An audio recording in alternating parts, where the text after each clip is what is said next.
एक गांव में एक चरवाहा बालक रहता था। वह रोज अपनी भैरों को लेकर जंगल के पास स्थित घास के मैदानों में जाता। वहां वह भैरों को चरने के छोड़ देता और खुद एक पेड़ के नीचे बैठकर उन पर निगाह रखता। उसकी यही दिनचर्या थी। दिन भर पैर के नीचे बैठे बैठे उसका समय बड़ी मुश्किल से कटता था। उसे बोरियत महसूस होती थी। वह सोचता कि काश मेरे जीवन में भी कुछ मज़ा और रोमांच आ जाए। एक दिन भेड़ों को चराते हुए उसे मजाक सूझा और वह जोर जोर से चिल्लाने लगा, भेदिया आया, भेदिया आया। वहां से कुछ दूरी पर स्थित खेतों में कुछ किसान काम कर रहे थे। चरवाहे बालक की आवाज़ सुनकर वे अपना काम छोड़ उसकी सहायता के लिए दौड़े चले आए। लेकिन जैसे ही वे उसके पास पहुंचे, वह ठहाके मारकर हंसने लगा। किसान बहुत गुस्सा हुए, उसे डांटा और चेतावनी दी कि आज के बाद ऐसा मजाक मत करना। फिर वे अपने अपने खेतों में लौट गए।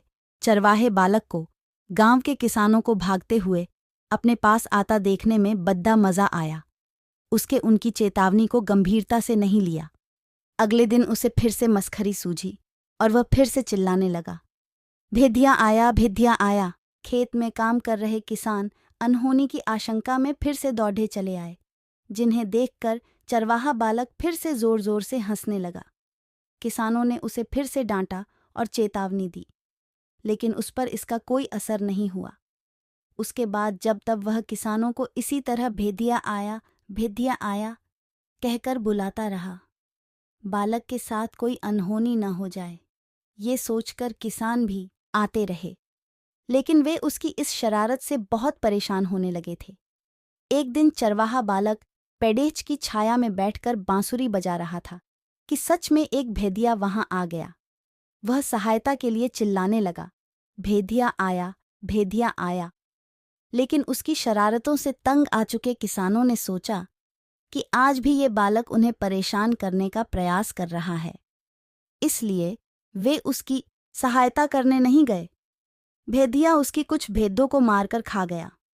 चरवाहा बालक दौड़ते हुए खेत में काम कर रहे किसानों के पास पहुंचा और रोने लगा, आज सचमुच भेदिया आया था, वह मेरी कुछ भेदों को मारकर खा गया। किसान बोले, तुम रोज हमारे साथ शरारत करते हो, हमें लगा कि आज भी तुम्हारा इरादा वही है।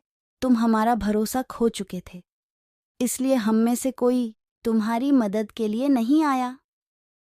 चरवाहे बालक को अपनी गलती का एहसास हुआ और उसने प्रण लिया कि वह फिर कभी झूठ नहीं बोलेगा और दूसरों को परेशान नहीं करेगा।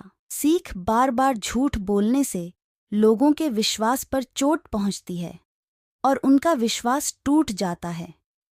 किसी का विश्वास पात्र बनना है तो हमेशा सच्चाई के साथ रहिए।